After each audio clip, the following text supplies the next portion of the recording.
ये जैसे कि आपको अवगत कराया गया था कि थाना चिन्हट में एक डिलीवरी बॉय था फ्लिपकार्ट का, जिसका नाम था भरत कुमार, जिसकी 26/9/2024 को आदर्श कोष्ठा जो फ्लिपकार्ट के एक रिप्रेजेंटेटिव हैं, इनके द्वारा थाना चिन्हट में एक गुमशुदगी दर्ज कराई गई थी कि ये डिलीवरी बॉय मिसिंग है। इस डिलीवरी बॉय की गुमशुदगी की जांच थाना स्तरीय पे की जा रही थी। साथ ही साथ हमारी क्राइम टीम और हमारे अन्य टीमें भी इस पे काम कर रही थी। जब हम लोग इस पे काम डेवलपमेंट कर रहे थे तो हमें कई चीजें संदिग्ध लगी। डिलीवरी बॉय का मूवमेंट, उसकी लास्ट लोकेशन, कितने ऑर्डर्स उसने डिलीवर करे, कितने ऑर्डर्स उसके डिलीवर नहीं हो पाए, इसको संदिग्धता पूर्वक देखते हुए हमने उसकी डिटेल्स कंपनी से निकलवाई, जिसमें हमें यह प्राप्त हुआ कि उस दिन कितने ऑर्डर्स उसने प्राप्त किए थे, उसमें से कितने ऑर्डर उसने डिलीवर कर पाया था, कितने ऑर्डर वो डिलीवर नहीं कर पाया था, कहां तक लास्ट में गया था। इसमें संदिग्धता जब हमारी बढ़ी तो हमने लोगों को उठाना शुरू किया, उनसे पूछताछ शुरू करी। इस पूछताछ के क्रम में हमारे द्वारा इनको आकाश शर्मा को उठाया गया।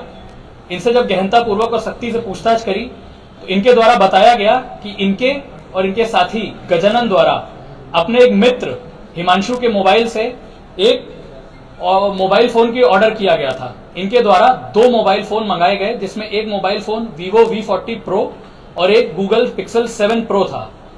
इनकी कीमत दोनों की मिलाकर अराउंड 90,000 के करीब बन रही थी। इन मोबाइल फोन्स को इनके द्वारा कैश ऑन डिलीवरी पे मंगाया गया। जब डिलीवरी बॉय इनके यहाँ मोबाइल फोन लेके पहुंचा तो इनके मन में लालच आ गया और इन्होंने सोचा कि डिलीवरी बॉय को पैसा दिए बिना उसके ये दोनों मोबाइल फोन्स और अन्य सामान को हम जब्त कर लें। इसमें बड़ी चालाकी पूर्वक इन दोनों ने डिलीवरी बॉय को अपने घर के अंदर बुलाया और वहीं पे पड़े हुए एक लैपटॉप चार्जर की सहायता से उसका गला घोटकर हत्या कर दी और फिर उसकी बॉडी को उसी के फ्लिपकार्ट के बैग में भर के आगे जाके नहर में जाके इंदिरा नहर में फेंक दिया। पुलिस द्वारा आज आकाश शर्मा को हिरासत में लिया गया है। इन्होंने अपने जुर्म को पुलिस के सामने कबूल किया है। साक्ष्य इस तरह के मैच कर रहे हैं। हमें दोनों मोबाइल फोन जो इन्होंने डिलीवरी बॉय से मंगवाए थे वो भी बरामद किए गए हैं। उसके अलावा डिलीवरी बॉय का अन्य सामान जो वो और डिलीवर करने जा रहा था वो भी हमने बरामद किया है। पुलिस द्वारा लाश को ढूंढने के अभी लगातार प्रयास चल रहे हैं।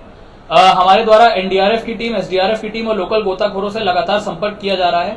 आसपास के जनपदों में भी हमारे द्वारा एक रेस्क्यू और सर्च ऑपरेशन चलाया जा रहा है कि बॉडी की बरामदगी हो सके। हमारा प्रयास रहेगा जल्द से जल्द बॉडी बरामद हो सके। गजानन को अभी वांछित रखा गया है, इसकी भी शीघ्र गिरफ्तारी करी जाएगी। जो बॉडी है वो बताया जा रहा है कि बच्चे में उसमें भर के ले गए थे बैग में, तो क्या टुकड़े करके ले गए थे, किस तरीके से बैग में भरा गया? नहीं, इनके द्वारा अभी जब हमने पूछताछ करी गई तो अभी तक आकाश द्वारा ऐसा कुछ नहीं बताया गया है। इनका यह कहना है कि गला घोट के मार देने के बाद उन्होंने बॉडी को, क्योंकि फ्लिपकार्ट का बैग बहुत बड़ा होता है, उसमें बॉडी को भर के वैगनार कार जो गजानन की थी उसमें जाके ले गए हैं और जाके डंप कर दिया है नहर में। अभी इस चीज की पुष्टि नहीं हुई है। जब तक बॉडी नहीं मिल जाती हम नहीं कह सकते कि वो चीज करी गई है या नहीं करी गई। कार बरामद हुई है और कार किसके नाम में? अभी कार नहीं बरामद हुई है। अभी मोटरसाइकिल बरामद हुई है मृतक की और इनका हेलमेट, आकाश का हेलमेट बरामद हुआ है और कुछ सामान बरामद हुआ है जो उन्होंने यूज किया था फ्लिपकार्ट एजेंट का। आकाश के बीच में क्या रिश्ता, मतलब क्या? गजानन और आकाश दोनों चिन्हट पे रहते हैं, आस पड़ोस में ही। इसमें आकाश जो है इसका कारपेंट्री का काम है और गजानन का प्लाईवुड का काम है। 1 साल से ये लोग एक साथ बैठते उठते रहे, मित्र हैं, पहले से बातचीत में रहे हैं।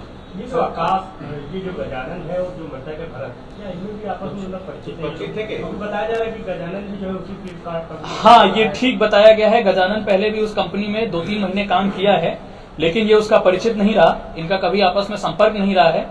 गजानन को लेकिन ये पता था फ्लिपकार्ट की कंपनी की वर्किंग कैसे होती है, डिलीवरीज किस तरह आती हैं, किस तरह जाती हैं।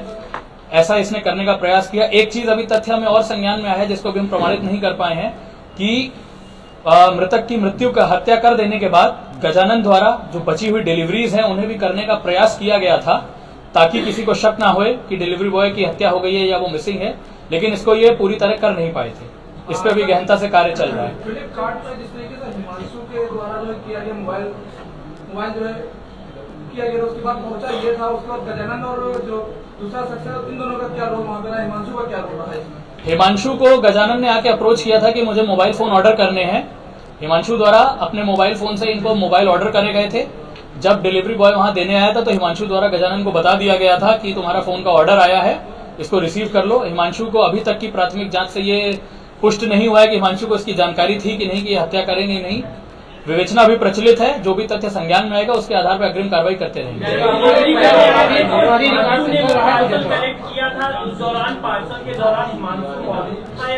नहीं, हिमांशु द्वारा पार्सल नहीं कलेक्ट किया गया था। हिमांशु द्वारा गजानन को बता दिया गया था कि आपका एक पार्सल आया है, आप इसे रिसीव कर लें। उसने इनकी बात फोन पे बात करा दी थी, फिर गजानन ने उसको अपने साथ एक अलग लोकेशन में बुला लिया था कि आके यहाँ पे ऑर्डर डिलीवर कर दो। जो भरत है मृतक, वो वहाँ पे डिलीवर करने गए थे, वहाँ पे उनके साथ इस घटना को किया गया। घटना को अंजाम देने के लिए पहले से प्लान बना लिया था कि क्या वो दो फोन कौन से थे, कीमत कितनी? देखिए, वो मेरे द्वारा बता दिया गया, एक Vivo V40 था और एक Google Pixel 7 Pro था। दोनों की मिला के लगभग 90,000 की कीमत है टोटल, और अभी बाकी कार्रवाई अभी चल रही है। पहले से प्लान बनाया था इन लोगों ने कि आएगा तो पैसे नहीं देंगे? हाँ बिल्कुल, ये अभी तक हम ये मान के चल रहे हैं कि इसी इरादे से हत्या करी गई थी कि घटना का पैसा ना देना पड़े। जो मोबाइल फोन लिया है उसकी जानकारी अभी बाकी, जैसे गजानन पकड़ा जाएगा उससे और पूछताछ करी जाएगी, क्या ये पहले से प्लान था या बाद में हुआ। पहले भी कुछ है या पहली घटना?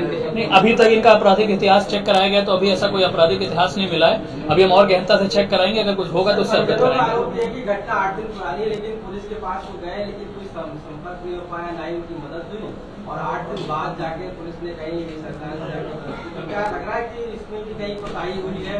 शुरुआत से जांच इस तरीके से नहीं हो पाई कि 8 दिन तक हत्यारे हत्या करने के बाद घर में भी मौजूद है, जहाँ भी लोग जाना गए तो इतना समय लग गया चीजों में। देखिए, इसमें जैसे ही घटना की सूचना दी गई है, पहले इसकी गुमशुदगी की सूचना दी गई थी, तो गुमशुदगी उस पर लिखवाई गई थी। तत्काल उस पर गुमशुदगी लिखवा के विवेचना अधिकारी को भी भेजा गया था, जो गुमशुदगी की जांच कर रहे थे।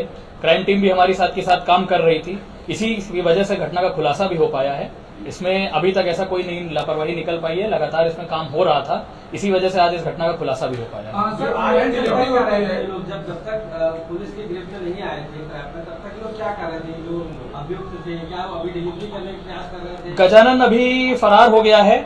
गजानन ने, जैसे मैं जो बताया, एक बार डिलीवरी करने का प्रयास किया था पर वो सफल नहीं हो पाया था। अभी गजानन फरार चल रहा है, उस पर हमारी टीमें लगी हुई हैं उसको जल्द से जल्द गिरफ्तारी करने के लिए। रही बात आकाश की, तो वो कुछ दिन के लिए दिल्ली चला गया था अपनी बहन का, उसे कुछ सामान खरीदना था ब्यूटी पार्लर का, वो सामान खरीदने चला गया था। उसके बाद वो वापस आ रहा था जब पुलिस को शक हुआ इस पे, और हमने कार्रवाई करी।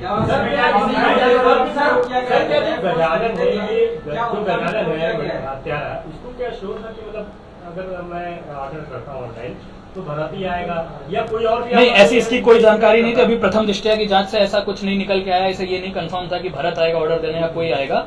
मेरे ख्याल से जहां तक अभी हम जिस जांच पे पहुंचे हैं, जिस स्तर पे, बाकी चीजें गजानन के पकड़े जाने पे क्लियर होंगी।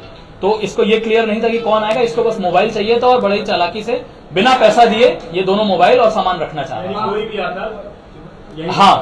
ऑनलाइन डिलीवरी होती है, ऑनलाइन डिलीवरी के बाद जो आखिरी डिलीवरी होती है उसके बाद अगर कहीं दूसरे की लोकेशन है, वो लोकेशन पर नहीं पहुंच रहा तो उसके बाद कंपनी के द्वारा संपर्क किया जाता है। क्या कंपनी ने पुलिस से संपर्क किया या फिर परिजनों से संपर्क किया कि आखिरी डिलीवरी के बाद ये कहाँ गया कहाँ नहीं? ये कंपनी द्वारा ही गुमशुदगी दर्ज कराई गई थी, जैसा मैंने पहले भी बताया है। उसी पे ये जांच शुरू हुई थी, जिसके क्रम में आज हत्या का खुलासा हुआ। मुख्य अभियुक्त हम गजानन को मान रहे हैं, गजानन है कि ये दोनों ही मुख्य अभियुक्त है, दोनों ने मिलकर हत्या करी है।